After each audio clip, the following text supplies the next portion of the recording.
Hello and welcome back, and we will now begin the animation process. But before we do that, I'm going to take some of the tape here that we were talking about earlier and just kind of mark down where we're going to have the camera moving, just to follow it along that track, so that way when you zoom in with the camera itself, you'll be going in a straight line rather than having it wobble back and forth. Yeah, and as you can see here, this little tape piece is right against our little tripod, which is what our camera is mounted on, right up here.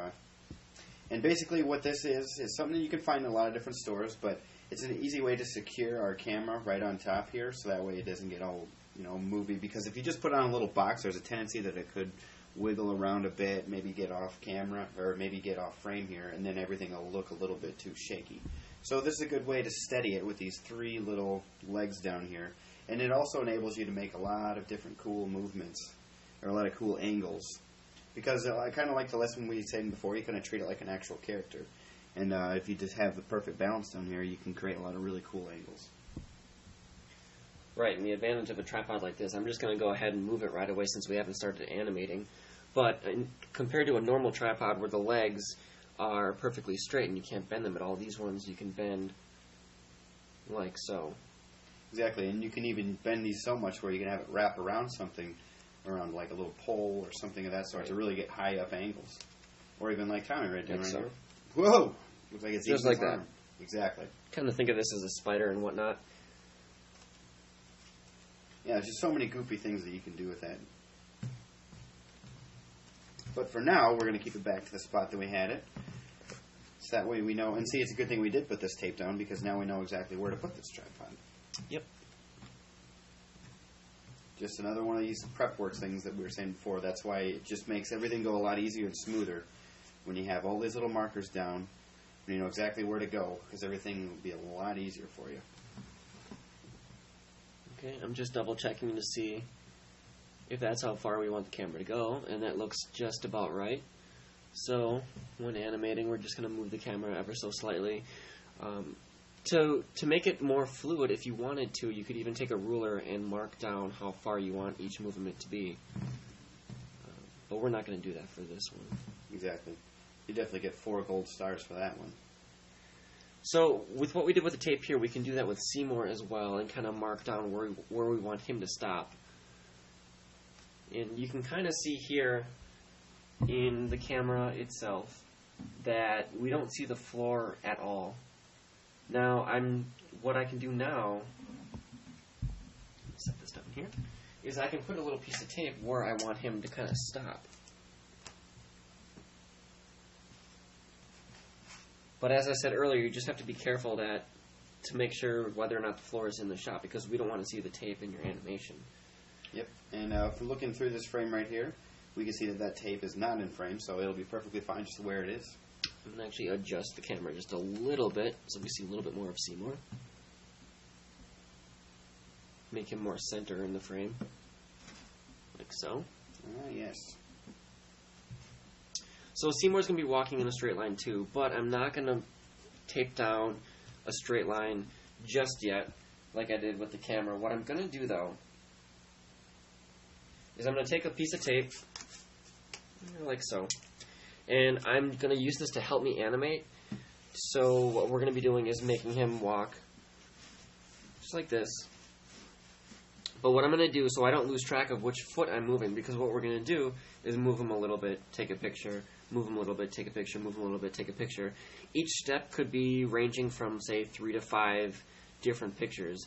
So it'll be like 3, 3, 3, 3. But when animating, you might lose track of which foot you're animating if you get distracted somehow with something else and come back to it. You could be like, oh shoot, I don't remember which foot I was moving. But what I'm going to do with that is I'm going to take the piece of tape and say we'll move his right foot first. I'm going to put this down kind of at the angle I want him to walk. Move, take a picture, move, take a picture. And then when we're done with that, I'm going to lift up the piece of tape, move it to his other foot, and then do the same thing. And then we'll just keep rotating it back and forth for that while animating. Exactly. And all these little tips that we're telling you guys here, this isn't exactly essential, because I know that this is an awful lot of work. It's just on your end, it'll make things a lot smoother and easier for you guys. Right. This tape thing is completely optional, but it does really help out a lot. So the next step is to actually set up the shot. We have the camera where we want it. We have all the props set up where we want it. We have to put Seymour in his place. So, as you can see, this is where he's going to end up. If I have him this far back, you can still see him on the set, but right now you don't see him in the frame of the camera itself. So what we're going to have to do is walk him into the frame. But as you can see here, I'm walking him, and he's still not appearing in the frame. So what we're going to do is move him in where you can see him just barely in the frame here. And that's where we're going to have him come in from. But we don't want him in the shot right away, so I'm going to move him back a little bit so he's out of the frame itself. And as you can see, he's a lot closer to his final destination than where I had him. And this will save us a lot of time because we don't want to animate him walking out here and he's not even in the shot yet. So this will make the animation process a lot faster to get him into frame than where he was before. Right, and that's exactly why we don't animate this little shopkeep back here, because he's not going to be in frame, so we could be making all these cool little movements that'll, get him the Oscar, but no one will be able to see it. So we might as well just focus on what this camera can actually see. Yep. So another trick before we begin animating, when we're moving Seymour or any of the characters that we have, if they're a little bit top-heavy or maybe too tall or at a weird angle, say if he's like kind of bending over, as you can see, he's a little top-heavy, and his mouth just fell out, and we're going to get to that eventually. I'll show you all those interchangeable mouth shapes. But with him bent over like that and top-heavy, what you can do is you can either take some tape, wrap it around him, and like tie him back down back here, or you can even have your hand down here. As long as you don't see it in the frame, he can be all the way here in place, and I still don't see his feet on the camera. So what I can do is take my hand down here and just kind of hold it down to make sure he doesn't fall over. So I can have Seymour kind of bent over looking at stuff, and he's not toppling over. My hand is there, but if you look closely in the camera itself, you don't see my hand in the shot at all. So with all those tips, I think we are ready to begin animating. Excellent. So I'm going to move Seymour back into his place. I'm just going to test out where he belongs. Right about here. That looks good. All right. And so this is the part where we'll be actually animating, and this is a very long process of a lot of just point and click, and a little bit of movements here and there. So this might not seem as exciting, so to speak, but this is obviously the whole meat and potatoes of your actual little film, is the animations. Right, and it's definitely worth it in the long run. Once you see the final product, you'll be amazed at what you've accomplished over time. Oh yeah, it's great. You can turn these little inanimate objects that really can't do anything on their own, but man, you can just make them do the coolest things. So we should mention, too, that these characters here, compared to the characters that we built in the previous demo classes that were made all out of clay, these guys have wire armatures inside of them, and the wire helps us bend them to keep a pose. Exactly. These characters in this set is almost more of what we would do in more advanced courses. So don't be too overwhelmed looking at these characters thinking that you're going to have to make these, because this is kind of more for those guys that really want to challenge themselves with the kind of more advanced armatures, advanced sets. Because when we go into the actual animation movements with these guys up here, that's a whole nother ball game. So. Right, and what we're doing here is all just to inspire you guys, so... Exactly. All right, turn the camera back on. Occasionally the camera might turn off like that just because it's going to save power. We want to make sure that the flash is off, that it's zoomed all the way out, so we can do the zooming by hand. And it's zoomed out. And this also comes into hand as to why it's really good to have something like this little tripod, because a lot of times you'll realize the camera is on the whole time and it's draining power, and then you got to switch out the batteries.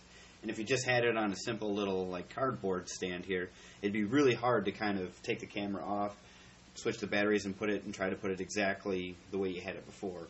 Whereas something like this, when it stays nice and secure, it's pretty seamless when it comes to the pictures. Right, and if you'll notice on the tripod, you can actually screw the camera into the tripod itself, so that way it's incredibly secure, compared to setting the camera on top of a box or something where it could topple over, and you'd have a problem trying to set the shot right back up. Exactly. So, I guess without further ado, we can jump right into animating.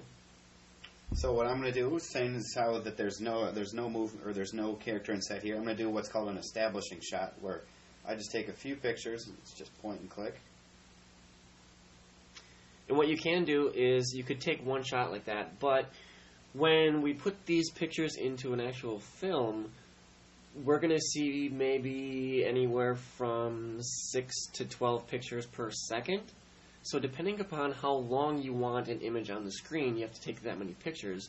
So for this first establishing shot, let's just go right ahead and take a bunch of pictures.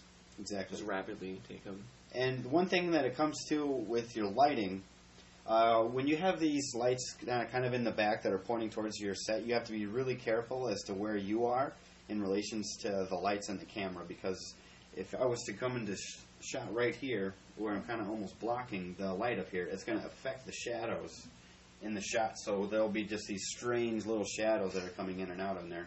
And as you can see from just Tommy just simply bending over, Yep. yeah, you can see these little spots here. So that's why if you start taking a few pictures and you're noticing these weird little shadows, what's best is to just kind of quick take a picture and kind of do your best to just kind of stand back a little bit. Stand back, duck down, just get out of the way. Exactly. What you could do too is set the timer on. Most digital cameras have a timer on there where you can push the button, step back, and it'll count down from, say, 10 seconds or 2 seconds before it takes the picture. Mm-hmm. And then by doing that, it also helps make the movement less wiggly, because by pushing this down, the camera might pick up the picture when the camera itself is kind of tilted a little bit, so when you finally put them into a film, the camera might be shaking just a little bit. Whereas if you have the timer on, that'll make sure that the camera itself stays level throughout shooting. Exactly. It can get very frustrating, but that's kind of the beauty of the Claymation, is how much you can have control over it. So if you just look at just a little bit like that, I mean, you can easily fix things. So after having a few establishing shots taken, we can start walking Seymour in. So I'm going to take the tape and we'll move his right leg first. So I'm going to move it a little bit. He's not fully in frame just yet, so I don't have to worry too much about moving much of his arms. And I can kind of see now that his arm was in the picture, so I'm going to start bending it back since his leg is moving forward to make him look like he's walking a little bit more. And the other great thing that really helps out with these guys is not only doing the movements with the characters themselves, but almost, just go in front of a mirror and act out exactly what you want to see, because that will help you as far as animation, or as far as animating these characters. That way you know how to move the hips, how to move the arms. Like, do a little walk cycle in the mirror, make some crazy faces, make some crazy little walks and movements. That way you know exactly what should move and what shouldn't move. Now we want to make sure with characters like these that we are moving other parts besides just the feet, because we don't want to make it look like he's just sliding across the set. We want to make it look like he's actually walking. So, by moving the other leg forward, I'm moving the other arm back. Yeah, and it's kind of just what we were saying before. If you think about when you're walking, when you put your right foot forward, your hands and your arms aren't just staying right at your side. They're moving along with it. So that's the way to just kind of have the characters mimic exactly what you do. And as you can see, I just moved the left foot forward, the left arm back a little bit, and I also moved the right arm forward, just a tad. Maybe one more. I'll just shift him a little bit. Since his arm is a little too far out, we don't want to make it look like he's going really, like, waving his arms too much for just walking. Mm-hmm. So I'm going to go ahead and shift the tape to the other side now. And also, if you have some of these characters sometimes that maybe are a little top heavy and they get a little bit of wiggly, they get a little wiggle to them like he does, it's best to get the movement you want and then just kind of let them settle a little bit and then press the picture, because sometimes you could get some unnecessarily wiggles in there that you don't really want.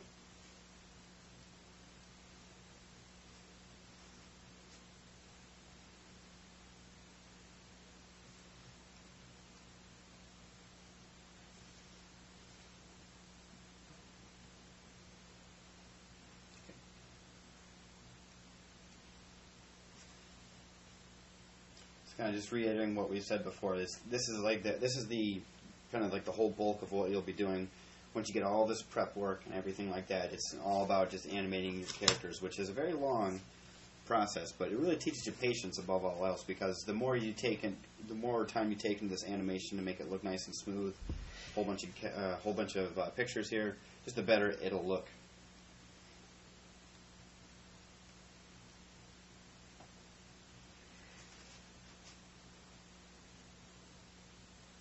turn his head a little bit to make him look more so at the props on the shelves. And as you can see, he reached his destination. Now we can probably take a few more shots. Actually, it might be best if I do that, because as you can see with his arm getting in there, it might get a little bit of a shadow. So, and you know, if you do have a hand that comes right in, or a shadow that looks off in a few pictures, it isn't the end of the world, because you can just go in and delete a few pictures. You can either reset your shots to do it again, even more practice, or you can just kind of set a different frame rate to make it look a little smoother with those camera pictures gone. And all digital cameras are set up differently, but each one of them does have a delete button. So if you have a picture in there with a hand or something that you don't want, you can easily get rid of it before we finally get into putting all the pictures together into a film. So now that Seymour reached his destination, what we're going to do is change the camera angle. Now, what we're going to do is I'm going to cheat Seymour's body a little bit this way here. And by moving the camera over this way, closer to Seymour, move him just a tad like that, turn his head, it's going to actually look like he's looking at the shelf. So I'm going to zoom this in a little bit more so you guys can get a better angle of what we're doing here.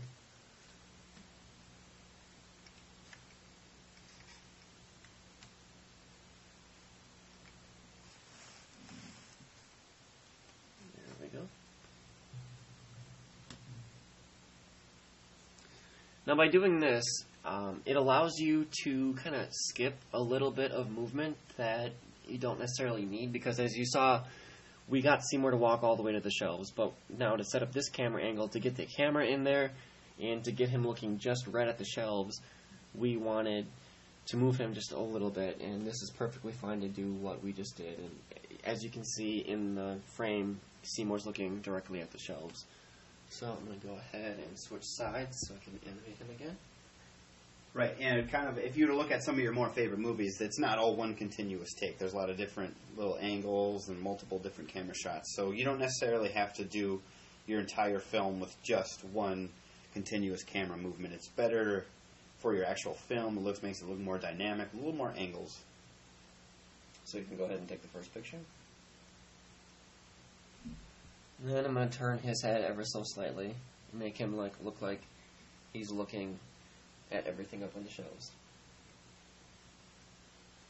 All these different camera angles and camera shots make your film a lot more interesting than if you kept the camera just sitting in one spot throughout the entire film.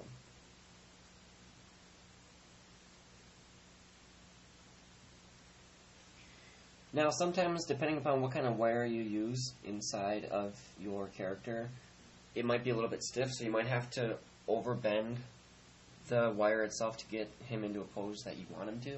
But it's perfectly fine, because he'll kind of bend back into the position you want him to. Because sometimes, say, I'm just going to show you here, to move his arm, it's more dramatic to do that than show his neck. But if I want his arm, say right here, and I want to move it ever so slightly, sometimes it'll just bend back into the position that it was in. So I need to overbend it, and as you can see, it kind of went back. It's very subtle, but it happens. Exactly, and it kind of almost falls into the whole philosophy of animation itself, where you kind of always over-exaggerate the movement to really push the point home. So I'm going to start bending his head down. What we're going to have him do is notice the hat, and then pick the hat up and put it on.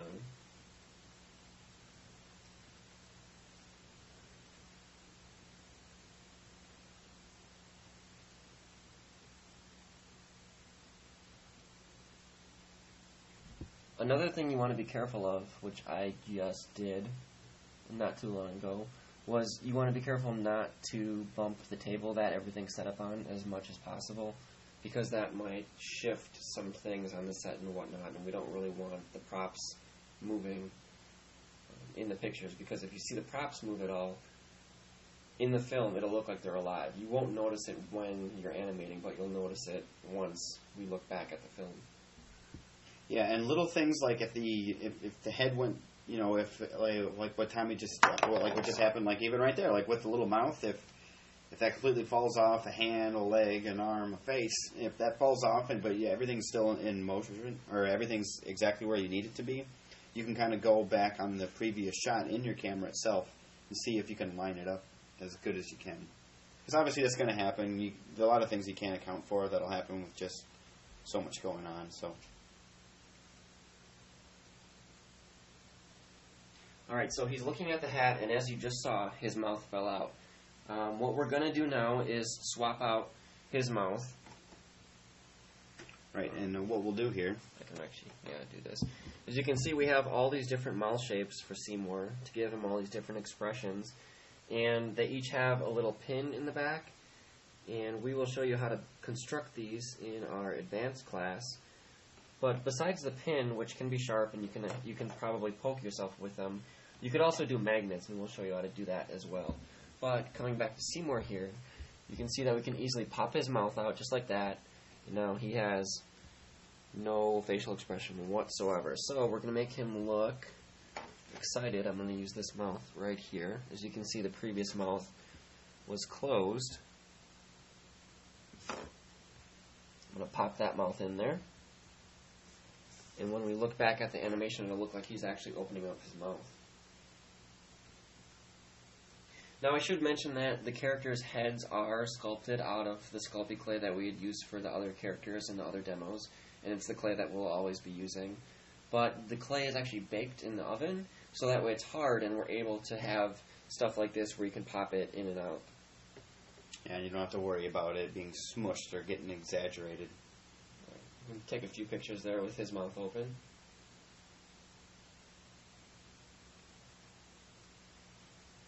Now, since the hat really isn't in the shot, or in the frame itself,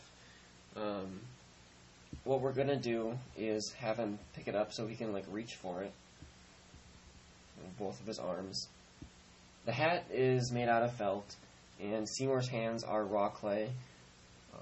One thing with the Sculpey clay is that it doesn't like to stick to fabric, so we're going to have a little assistance with him putting his hat on. So what we can do is hold onto the hat outside of the frame of the camera, and we won't see our hand in the shot. It'll look like Seymour's actually picking it up.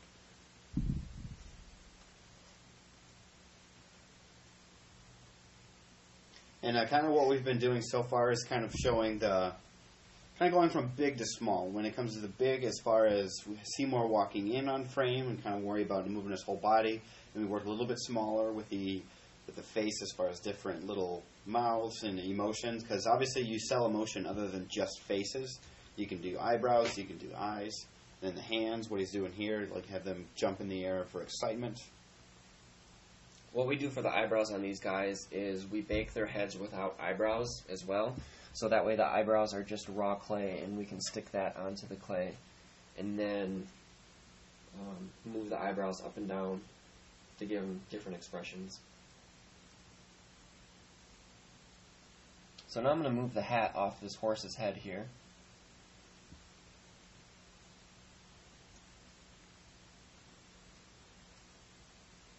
Kind of more so onto Seymour's hands. We're going to turn his hands to make it look like he's holding the hat. Turn this arm up a little bit more.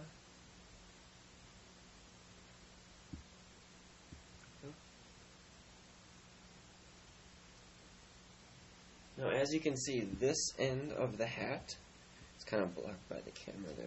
Let's try and get a better angle. There we go.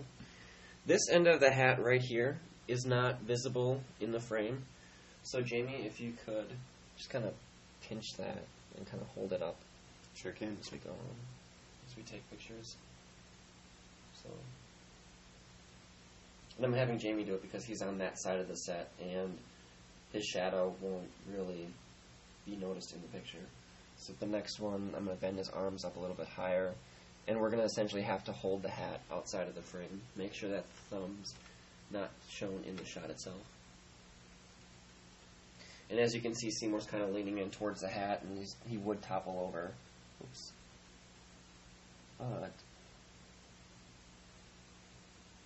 But by holding onto the hat, it helps balance him out. So there we go.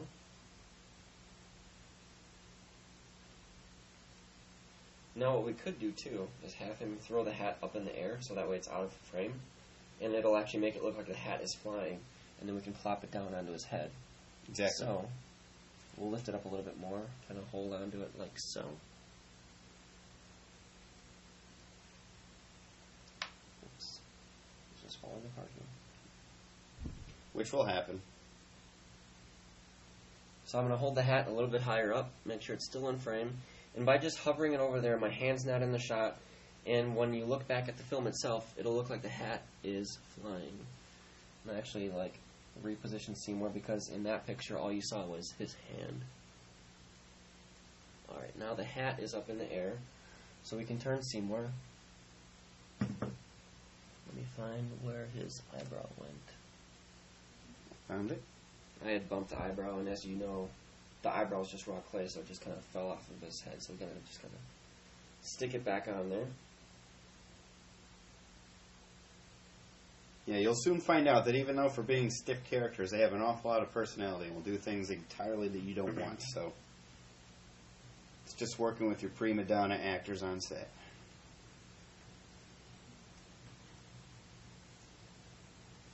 Alright, since the hat is still up in the air, we can just concentrate on animating Seymour. We'll bring his arms down.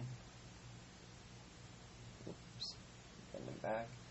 As you can see, he was bent back and leaning up against the globe, and when I brought his arms down, he leaned forward because the gravity was pulling him forward, and I had to bend him back to make it look like he's just not rocking back and forth. So, bend his arms down again.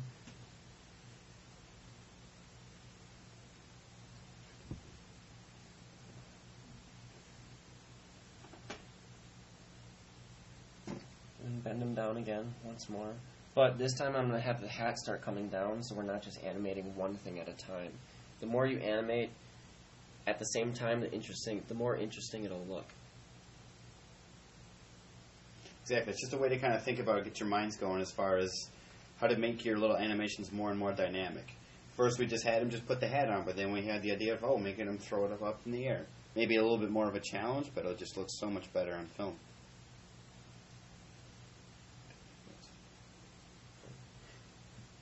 And if you notice on there the eyebrow just got up, you could definitely just turn it into something that he was looking up in the air towards. So, right, and with Seymour here, his eyes are actually just glasses, and the glasses are able to come off, and we do have multiple eyes to make him look like he's blinking. So since I took the eyes off, let's just go ahead and make him blink right away. Stick those on there, and I'll put his eyebrow back on. Exactly, and plus it'll work a little bit better if the hat's coming on, if his eyes are down too. So, right. Always keep in mind too that when you are blinking, that doesn't just involve your eyes. There's other secondary animation, which is a big thing that we'll emphasize in our advanced course. But secondary animation, it isn't just the eyes blinking; it's the eyebrows coming down. And then he would actually have the hat more so on his head, like that. Now we will go ahead and close his mouth here, but I'll make it look like he's smiling. As you saw, the first face that we gave him, he was kind of pouting here. Whoops, not that one. This one, here we go. Now there's a big difference between the two faces. His mouth is currently open, so we went from this to the open mouth. And now we're going to go to him kind of smirking. So we'll pop this mouth on here. Now that the hat's on, we're not going to leave it just at that. It's still going to be moving. So we're going to have it kind of come down a little bit more. Exactly. It just comes back to what we were saying before with secondary animation. Now we're going to have to take the hat off to pop his eyes back out. And put on the new pair of glasses to open his eyes up. Yeah, and this is just one way of construction with when it comes to blinking and with eyes, how he has his character have glasses. So if your character doesn't have glasses, like maybe the little shopkeep in the corner, that's just a matter of stretching over some flesh some flesh clay over his eyes to make it look like the blink. And for most of the other characters that are like Seymour and the shopkeeper, their eyeballs are made out of just little glass or stone beads. Exactly. Now that's he's kind of more to the right or to the left. What I'm going to do is just slightly move the camera. That way he's kind of more centered. That way, for us as viewers, kind of realize that he's the focus of the scene here. Because that's another way to establish your main character, is to kind of have him more central in your shots.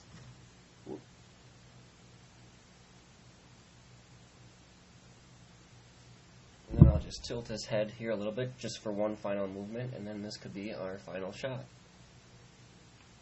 Make sure he stops wobbling before we take the picture. There we go.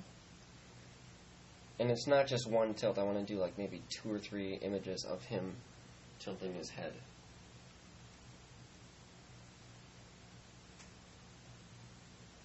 Maybe you want him to end on that smile. Actually, let's have him smile with his teeth. So, pop out this mouth here, and I've got another mouth, whoops, of his teeth showing.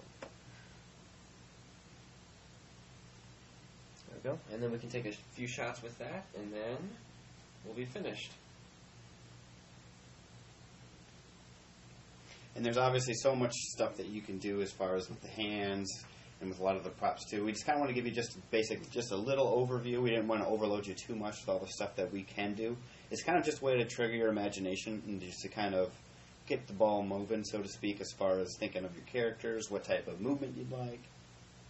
Because obviously when it comes to the advanced course, we'll tackle more advanced sort of movements when it comes to stuff flying in the air, a lot more hands, feet involved, stuff of that sort. So now the next step after you're done taking your pictures would be to take the pictures and put them into a computer program such as Windows Movie Maker or iMovie or whatever other type of film software you have for your computer.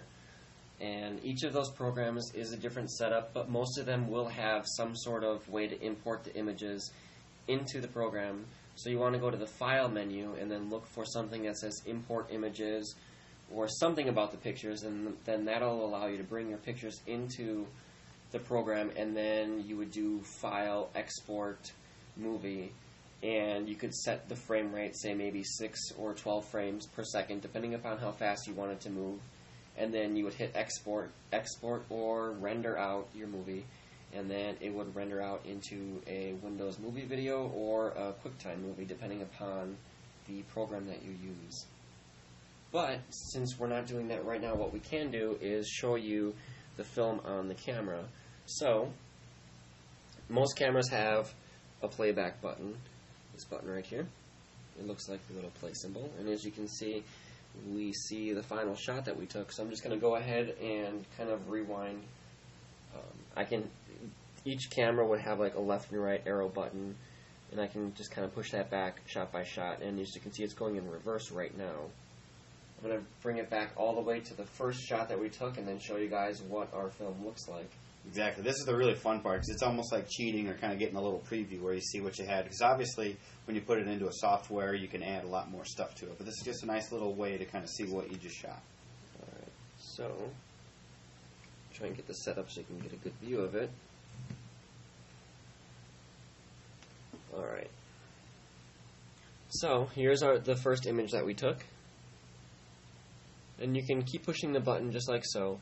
My camera, the screen doesn't go black in between each image. It'll just show each image itself, so it'll look like a movie.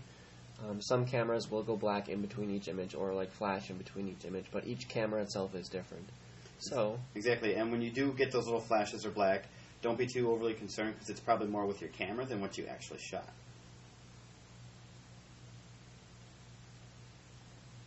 Nice. There we have our movie. And Awesome. I can rewind again.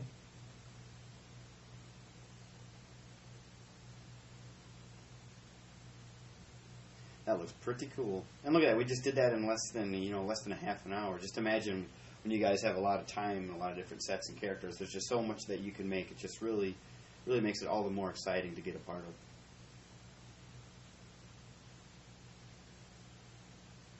Look at that. That looks great. Mm-hmm. And as you can see there, when he threw the hat up, it looked like it was flying. And you didn't see our hands in the shot whatsoever. Mm-hmm. And this, it was what would you say, Tommy? Like 5-second animation? 3, 4, 5? Maybe a little bit more? I'd say maybe about 10 seconds. Well, actually, the walk itself was probably a good 5 seconds. Okay. Now, holding the button down, my camera probably plays it back at like, maybe 10 frames every second. The more frames you have every second, the faster that the movement will be in the film. And how many pictures do you think we took total then for that 10-second animation? At least 100, if not more. Mm-hmm. So that just kind of gives you a rough idea as to how many pictures, how many seconds, how many frames.